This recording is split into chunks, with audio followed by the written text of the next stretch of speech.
What kind of a mount are you looking for? A backyard pet your children can grow up with? Or a reliable trail animal to help you enjoy the high country? Do you love a reining spin or the intricate moves of the dressage arena? Do you long to be flying high on a jump course? Or does driving a Surrey with the fringe on top sound like your cup of tea? Whatever kind of equine companion you're looking for, you'll want one that will perform in a safe, obedient manner. The purpose of these programs is to help you understand mules and donkeys and learn how to handle and train them correctly. Now, we know that not everyone watching owns a mule. Some of you own horses. Well, there's something here for you too. You'll notice that these are simple, easy-to-follow lessons. They're designed to teach you a variety of correct training methods for horses as well as for mules and donkeys. The result? Whether his ears are long or short, you'll have a well-mannered, well-trained animal. This program features segments from an award-winning video series created for the equine industry by acclaimed trainer and educator Meredith Hodges. Because of this, you'll hear occasional references to the videos and also to the workbooks and field cards that are included with the video series. The field cards that come with the videos are a great training tool that can be taken right into the arena. We'll be sure to give you information on the complete training series later in the program. Now let's learn a little about Meredith Hodges and why so many people rely on her as their training consultant. Hello, my name is Rick Knopfsinger. I've been teaching ridden dressage and combined driving in Colorado for a little over 15 years. In that time, it's been my pleasure to watch Meredith Hodges mature and grow in her understanding of how horses and mules learn. She's become very knowledgeable about training techniques that bring out the best in her animals. As a result, she's taken her mules into arenas where they have never been before, dressage and combined training. Now, Meredith, she really loves her mules, and she's probably done more to promote the breed than any person I know. This same enthusiasm carries over into her teaching.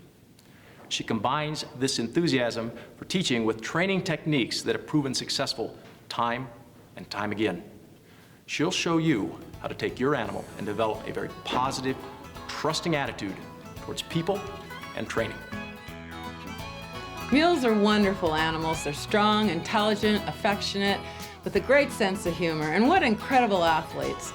But training a mule is different than training a horse. When you're training a mule, you have to take into consideration the donkey half as well as the horse half. As you increase the difficulty of your equine's exercises, balance, coordination, and physical strength become even more important. Today, we will help you with simple exercises to fine-tune balance and coordination at all three gaits, with true forward motion that will enhance his future performance when the demands become more difficult. Each week our program covers a different phase of management and training. No matter what kind of equine companion you're interested in, you'll find techniques that will help you reach your training goals and bond with your animal in the process. Just remember, the keys to success are patience, kindness, and understanding. You know, if you use good horsemanship, your mule will learn a lot more quickly.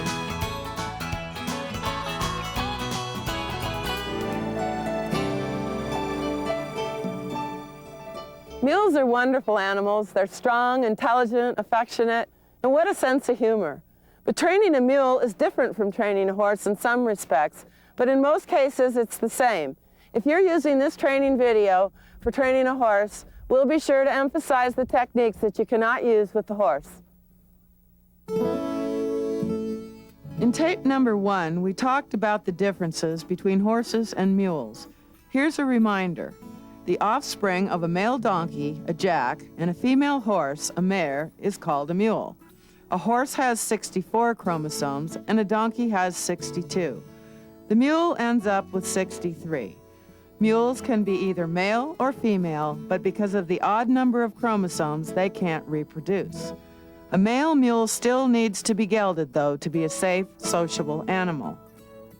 Donkeys and mules have been labeled stubborn for centuries, but it's really only an abundance of common sense and a strong desire for self-preservation.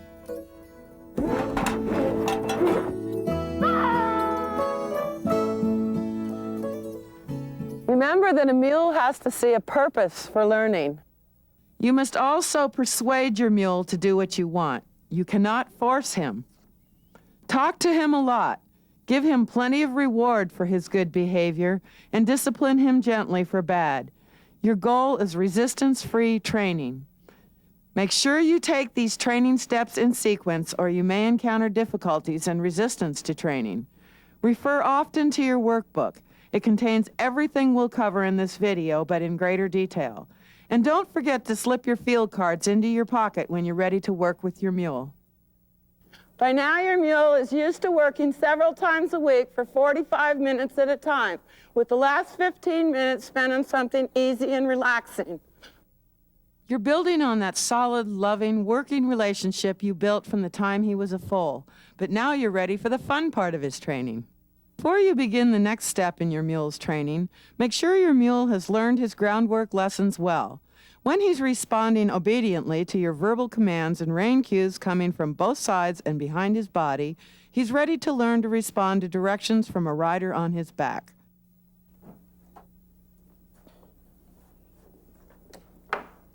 By the way, put your ball cap away. You're going to be using a riding helmet or a hard hat from now on. If you've gone through this training step by step, your mule is not likely to be frightened or surprised by your mounting and being on his back. But if he were to bolt or buck, a hard hat could prevent a concussion or serious injury. And around the Lucky 3 Ranch, it's always safety first. Another safety tip, never wear tennis shoes when riding. Sticking to standard cowboy boots or riding boots is best. And you can use half straps with low-profile boots to protect your legs and keep them from being pinched in the English saddle. It's also important to know that mules mature much more slowly than horses. Many people ride 2-year-old horses, but a mule might not be physically prepared to carry the weight until he's over 3. That's because a mule's knees take about 6 months to a year longer to fuse than those of a horse. Your vet can x-ray the knees to make sure that he's sound and ready to carry a rider. Mules may not have the mental capacity to really learn until they're close to 3 years old, since their attention span is too short at that age. So take your time, be patient, and be content with an extra session of lunging and ground driving. That way, your mule's muscles and mind will be ready to take on more training. Remember, the Spanish riding school in Vienna doesn't allow their Lipizzaners to be ridden until they're 4 years old. You have to wait until your animal is old enough to understand what you are teaching and is physically capable of the added stress of a rider. This is also a good time to work on your technique. Your workbook has some hints about good horsemanship, but it's especially important to keep your body upright and as still as possible. Don't relax and turn to jelly or flop around. Your mule is learning that your body will give him cues, just as your legs and hands will. As you achieve a higher degree of training, all your cues will become more subtle, and it's important to always ride with a balanced seat. And that's true for both English and Western riders. Your mule must learn to stay between your aids, hands and legs, and under your seat. Narrow the channel between your hands and legs to prevent a lot of weaving back and forth, and keep your cues as light as possible to prevent an overreaction. Another aspect of your technique is called mechanics. For instance, make your circles true circles, not eggs. Make your hourglass pattern as if you were drawing it, with smooth, gradual arcs and straight, clean lines. Avoid sharp turns, odd angles, and crooked lines. Good mechanics means good communication between you and your mule. And it's the basis for winning Western riding, reining, reinsmanship, dressage, jumping, trail, and obstacle classes later on. It's also basic for being safe while pleasure riding. When your mule shows control and is responding well to the patterns at a walk, ask him to trot through them. Vary the hourglass with some large circles and perhaps a diagonal across the long side of the arena. Again, it's a good time to practice your horsemanship. If you're riding English, make sure you're posting on the correct diagonal, the outside. And don't forget to change diagonals. Half halt, hesitate, before the change of rein across the center. Half halt before every change of direction. That is, before turning a corner, after the corner, before the straightaway, and before the center of the diagonal crossings. Don't try to execute small circles at this stage. Your mule hasn't the physical conditioning nor the balance he needs to do a small circle correctly. Keep your circles about 60 feet, 20 meters in diameter. You don't want to teach him a bad or incorrect habit. Even at this beginning stage of his training, you're asking your mule to gather himself a little at each gait. This means he is learning to balance his body with his movement coming from his hind end, and to be submissive and obedient. It's easy to achieve the effect you want if you begin with a light contact on the bit. Let your body keep rhythm with your mule's stride like you practiced in the round pen. As your mule rounds the cones, don't let him dive or fall into the turns by dropping his shoulder or getting stiff-necked. Ask him to keep his body upright and to bend to the arc. You can do this by keeping light contact with the outside rein and pulling the inside rein straight back toward your hip. Keep your inside leg at the girth for support and your outside leg behind the girth for impulsion. While stepping your weight down and back into the outside stirrup, use your inside leg to keep your mule erect. It might take a little practice before you communicate the right amount of rein leg give and take to get a nice bend to your circles and turns. But keep practicing. You'll both improve with each attempt. I often ride in an English saddle after the mule's initial introduction to the open arena hourglass pattern because it gives me a better feel for my mule. If you're riding Western, try to maintain the same close contact. I also recommend posting, even in the Western saddle. This helps to develop better rhythm and cadence and alerts the mule to changes of direction. Keep your movements small, especially your leg movements, and keep your leg on your mule, not stuck straight out like you sometimes see at a show. At this stage of your mule's training, even if you're riding Western, you are using two hands and maintaining light, gentle contact with his mouth. Neck reining Western style won't come until much, much later. Besides, you'll find that you really aren't neck reining, but he is simply moving obediently from your seat and legs.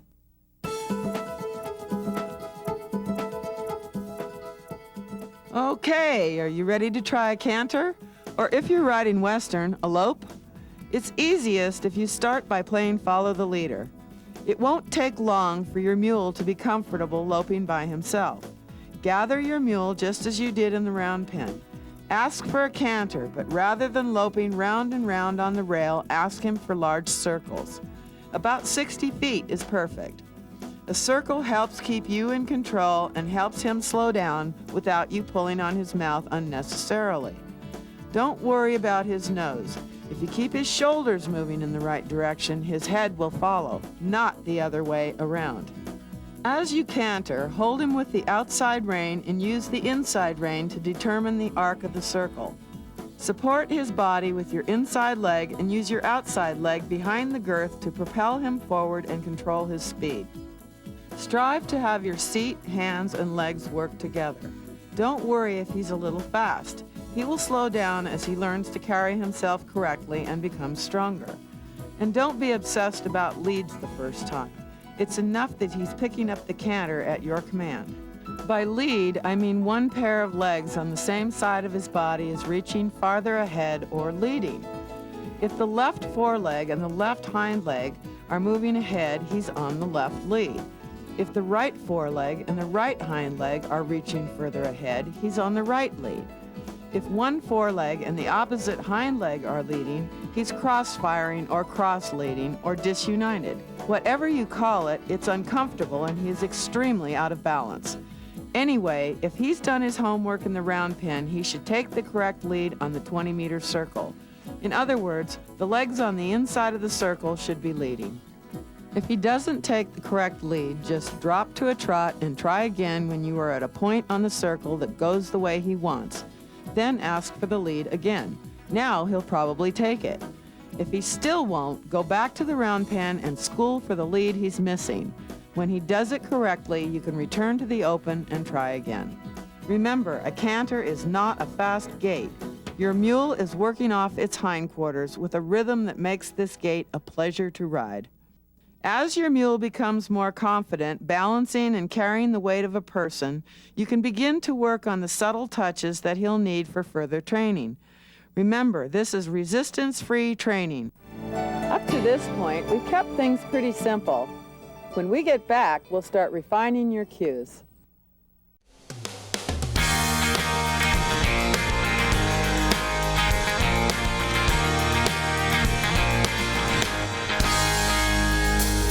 colorful Colorado, with its majestic Rocky Mountains and wide open spaces, also boasts the Loveland Long Years Museum and Sculpture Park at the Lucky 3 Ranch, home of some of the finest mules and donkeys in the world.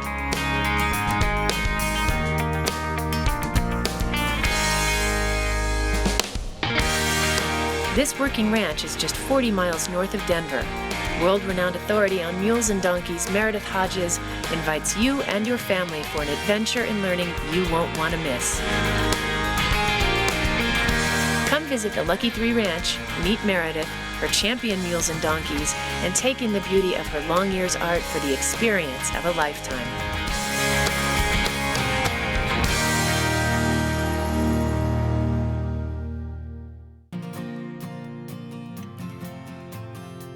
Hi, I'm Meredith Hodges, and welcome to the Lucky 3 Ranch. I get a lot of letters and emails from people with training and behavior questions about their equines. So I'm going to take you back to the beginning with a series of training tips that work for all equines. The object of obstacle leading exercises is to instill confidence and turn your equine's fear into curiosity. It's okay to coax him with oats, but do not reward him until he comes forward upon request. Make sure each obstacle is done calmly, purposefully, and obediently. Begin stage 2 by leading your equine through straightforward obstacles, breaking them down into smaller segments. Do only a few small steps at a time with frequent halts. Square up and reward success at every halt. To maintain control, choose only the obstacles with straight lines and gradual arcs.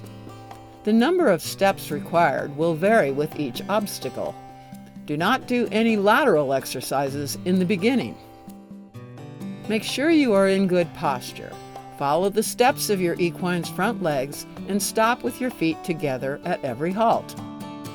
Turn to his shoulder, square him up if needed, and reward him. When doing the bridge, walk to the edge, then stop, square up, and reward your equine.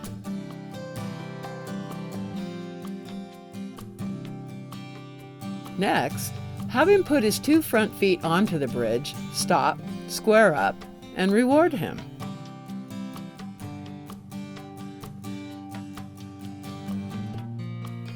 Then walk up onto the bridge with all 4 feet, stop, square up, and reward.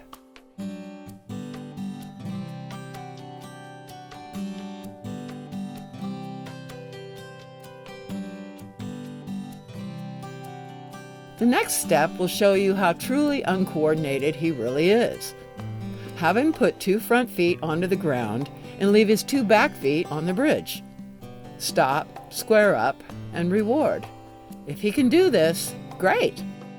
Equines balance with their head and neck. If after 3 tries your equine is unable to hold this position with his hind feet on the bridge and his front feet on the ground, you will need to help him. Step in front of him and hold both sides of the halter in your hands to steady him. As soon as both front feet are on the ground, hold him there with one hand while you reach in your fanny pack for the oats reward and give it to him immediately. Tell him good boy or good girl. Hold him in this position until he relaxes, sighs, and holds his own balance. Then walk off the bridge, stop, square up, and reward again for this final movement. Always remember to reward your equine for compliance at every halt.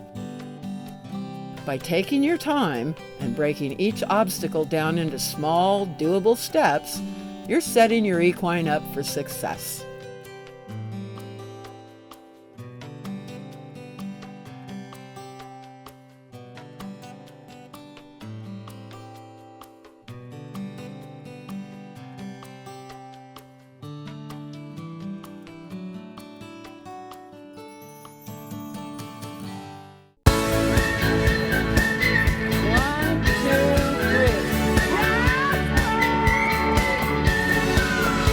He's a friendly cat.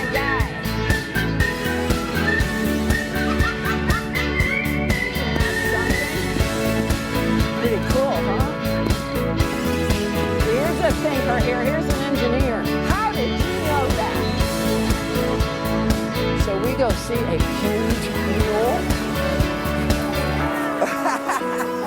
Because this head, you're fine. Stroke with the hair, that's all you gotta do. Okay, come on, boys, let's go. Come on.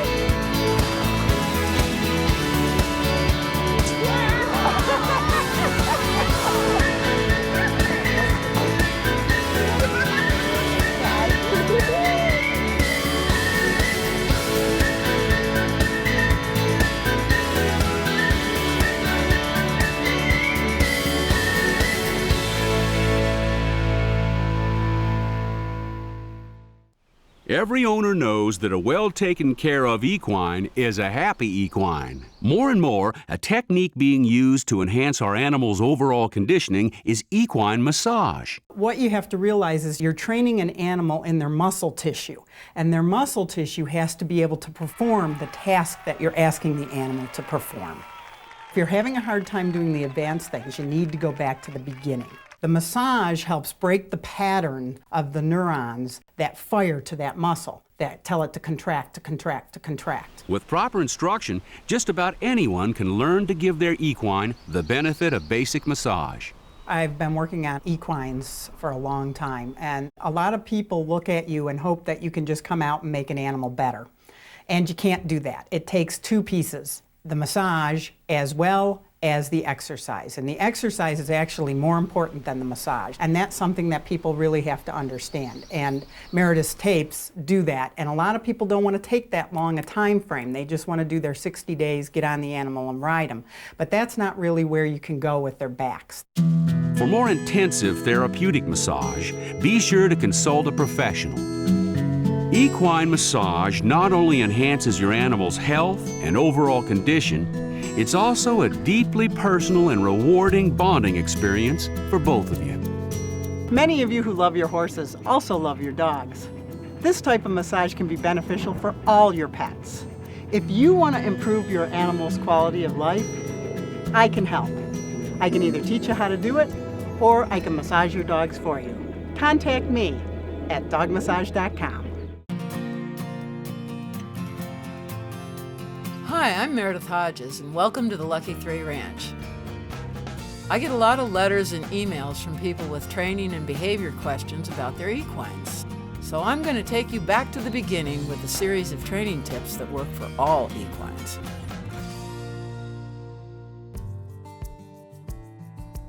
Make sure you have completed leading training to turn fear into curiosity. Make sure you have completed Stage 2 straightforward and smooth arcs leading exercises, and that they are done calmly, purposefully, and obediently. In the beginning, only do lateral exercises with straight lines and gradual arcs. After learning to walk through the lateral exercises, break them down into smaller steps and halt and square up in pre-planned places. Make sure you are in good posture and stopping squarely yourself at every step. In the back through L, walk through, stop in the middle of straightaways, then back through the same way and stop at every step at the elbow to make the angle. Execute the angled back through the same way as the back through L. The tractor tire can be done with just the front feet inside for a turn on the forehand, and with just the back feet inside for a turn on the haunches. In the figure 8 barrels, backing is done on a circle instead of a straight line in order to gain control of the forehand and haunches. The rail along the fence is used for lateral work straight sideways for forearm and gaskin strengthening. Side passing the T is a multi-purpose lateral exercise for straight sideways, turns on the forehand, and turns on the haunches.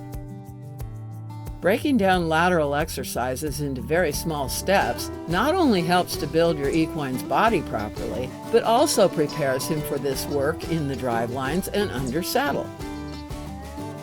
Make certain you are in good posture and stopping squarely yourself at every step.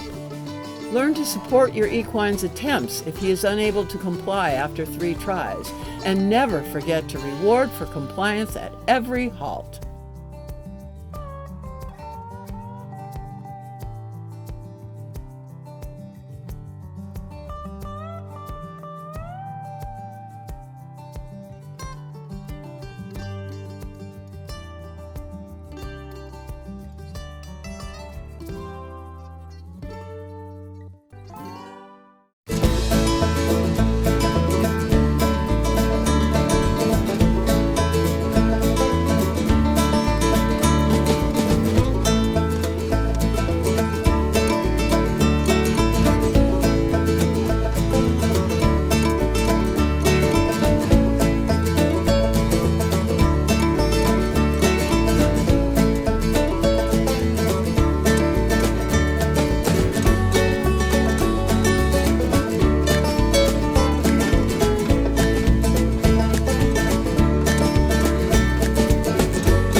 artwork inspired by mules and donkeys is quickly gaining popularity.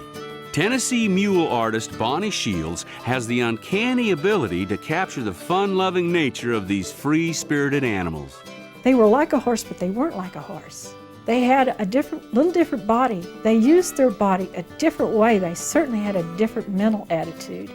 So they started intriguing me as an artist, and I kept finding the differences between them and the horse, both physically and in their reaction to things. So that started my love affair with the mule. When you deal with the mule, you're not always in charge. So it takes a little bit of a different kind of personality to appreciate the mule and to work with her. She was the only artist that could really capture the essence of mules and donkeys. Mules and donkeys are really good teachers and teachers of life lessons. And Bonnie has just been an inspiration to me ever since. Wow, how'd it do? Whoa. I know that all through the years, Meredith gives tours to the ranch. But what a wonderful addition to this whole ranch would be a sculpture park just for the mules and the donkeys. So I just thought it was an awesome idea. And then she let me be part of it. It's a wonderful thing. And when you come to visit the Lucky Three, it's just an added bonus. Mule people, you reckon I can get Meredith to make a tape on how to teach your mule to shovel snow? I sure gonna try. Wish me luck. Just a wonderful human being, and working with her is always humorous. She is just funny as the day is long, and so I thought that she would be absolutely perfect as the illustrator for the Jasper series that I wanted to do.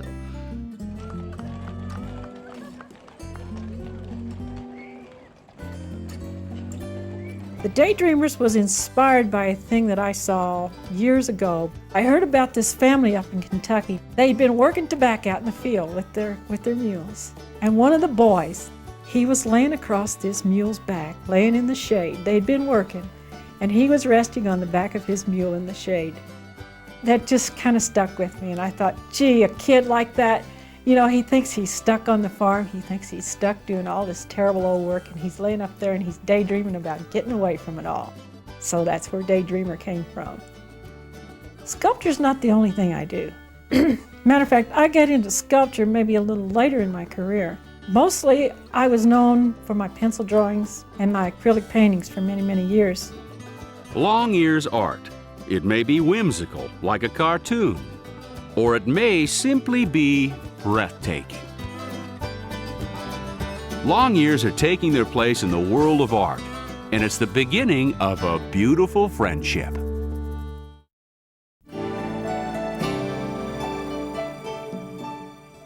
Now we will teach your mule to pay more attention to seat and leg cues. If your mule is used to a dressage arena, great. That tiny low fence can be like an invisible barrier to your mule. Otherwise, take him into a larger arena with fenced sides. First walk a large circle, then halt parallel to the fence. Now he will learn the turn on the forehand. This is where his front legs remain in place and his rear end rotates around them in a circular motion like the hub of a wheel. To teach this concept, turn his face slightly to the fence, then kick behind the girth on the fence side. Steady his head and front end with the reins, using your legs to move his rear end around step by step until he is facing the opposite direction he began. Be patient. Take this literally one step at a time, with plenty of praise so he knows he's doing what you want. Again, you may use a crop to gently assist your leg cues. Soon he'll get the hang of it, and you can move your circles away from the fence and into the center of the arena. Remember, at first his turns may be awkward and incomplete. In later lessons, you can have some fun and variety by trotting the circle, coming to a halt and asking for the turn on the forehand. Then at a lope, halt and turn. When he's pretty good at the turn on the forehand, it's time to teach him to turn on the hindquarters. You can begin your pivot training in the round pen first using verbal cue reverse when turning. Begin with the familiar circle. This time, when you are parallel to the fence, halt, and tip your mule's nose slightly opposite the direction of the turn.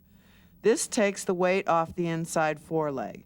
At the same time, bring your hands back towards your inside hip, which is also in line with your mule's pivot hip. Shift your seat slightly back to the mule's inside hip and press lightly with your outside leg to stop him from swinging his hindquarters. The fence will help him understand what you want, not to back, but to move his front end around. Use your crop on the shoulders to encourage him to move them first, away from the cue. This is another time for patience. When he's okay in the round pen, take him to a larger arena or fence for the next stage of his training. The turn on the hindquarters is the opposite of the turn on the forehand. Your mule will walk its front legs around in a circle while the pivot rear leg remains still. Yes, like the hub of a wheel. The inside back leg is the pivot leg. The turn on the hindquarters is the foundation for roll back over the hocks, the basic movement for controlled, smooth, fast turns in pivots, rollbacks, pole bending, barrel racing, and working cattle. Now that your mule is beginning to understand the concept of moving away from your leg and rein cues, you can have some fun with more complex patterns. The United States Dressage Federation training level dressage patterns, called tests, are a great way to teach your mule rhythm, balance, and harmony. These patterns are in your workbook, as are the USDF rules. It doesn't matter if you never plan to ride in a dressage competition. These tests are an excellent way to judge yourself and your mule. Pay attention to the purpose of each of these 4 tests because each concentrates on a different area of schooling. After all, dressage means training, and you might discover you and your mule love the precision of dressage. Next, let's have some fun with the obstacle course. Start with the obstacles with which he's already familiar, the tires and the bridge, because now he's going over these familiar obstacles with you on his back. Walk over the ground poles and then take them at a trot. Check for the male, take him over the tarp. Ask him to weave a half-circle serpentine through the cones. Back through the barrels. Pick up a jacket. Have some fun. Remember, the more consistent, patient, and coordinated you are with your aids and technique, the better your mule will respond. So while you are training him, don't forget to train yourself. There's always room for improvement. We hope you've enjoyed this edition of Training Mules and Donkeys, a logical approach to long ears. Next week, we'll find out what collection is all about. Having problems? Need an accessible trainer? Whether you're just a weekend trail rider or showing, the principles of training are the same. You want a safe and reliable equine companion. Produced by Meredith Hodges, Training Mules and Donkeys, a logical approach to long ears, will help you build a good working relationship with your animal. Meredith reveals the secrets of successful maintenance and resistance-free training that can be implemented by anyone, resulting in a satisfying partnership between you and your equine.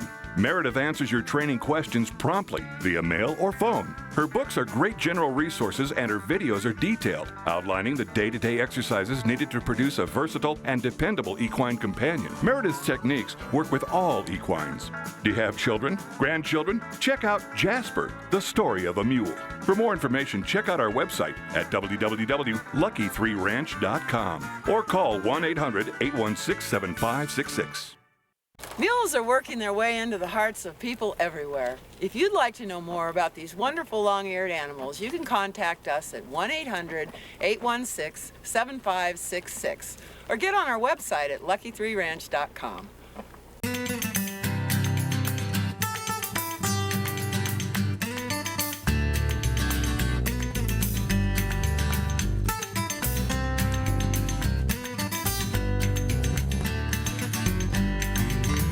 Dusty old quilt hung crooked on a couch in an old stone house by a lazy river. Songbirds singing to me like slow